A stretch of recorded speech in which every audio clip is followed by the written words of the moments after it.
মশলা যে কোনো সব থেকে কিনে খাবার ইউজ করলেই সেম টেস্ট লাগে, এটাই আগে ভাবতাম।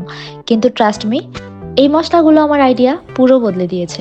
জাস্ট দেখেন, টেক্সচার দেখেই বুঝবেন কতটা অথেন্টিক। ফার্স্ট ইউজ করেই আমার মনে হয়েছে খাবার আগের চেয়ে অনেক বেশি টেস্টি লাগতেছে। রান্নার সময় নিজের কাছেই একটা স্যাটিসফ্যাকশন কাজ করছিল। এটা হাতে নিলেই আপনার মনে হবে একদম পিওর পরিষ্কার কিছু একটা আপনি রান্নায় অ্যাড করছেন। সিরিয়াসলি এত পিওর আর এত ফ্লেভারফুল এই মশলাগুলো, রান্নায় অনেক সুন্দর একটা কালার আসে। আর ঘ্রাণ, এর কথা কি বলবো, এত পারফেক্ট, ট্রুলি অনেক ফ্লেভারফুল আর অনেক পিওর একটা মশলা, যেটা আনবিলিভেবল টেস্ট আনে খাবারে। এটা কিন্তু কোনো পেইড ভিডিও না, আমি জাস্ট সবাইকে রিকমেন্ড করতে চাই এই মশলাটা, কারণ আপনি নিজে আমাকে থ্যাঙ্কস দিবেন এটা ইউজ করার পর।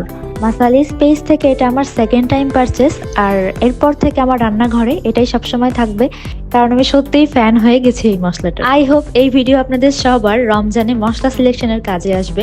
Thanks me letter, tata.